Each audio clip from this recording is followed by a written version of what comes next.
Trading और investment platform का चयन।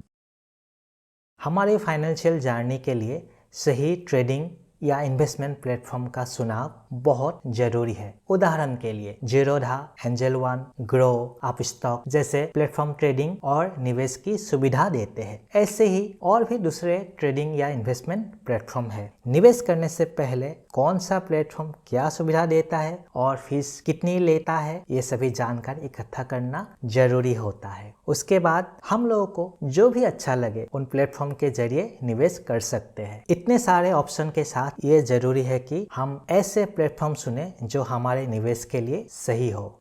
इस वीडियो में दिए गए सभी जानकारी और इस्तेमाल किए गए सभी नाम सिर्फ इंफॉर्मेशन और एजुकेशन पर्पस के लिए है। ये कोई फाइनेंशियल सलाह और रिकमेंडेशन नहीं है।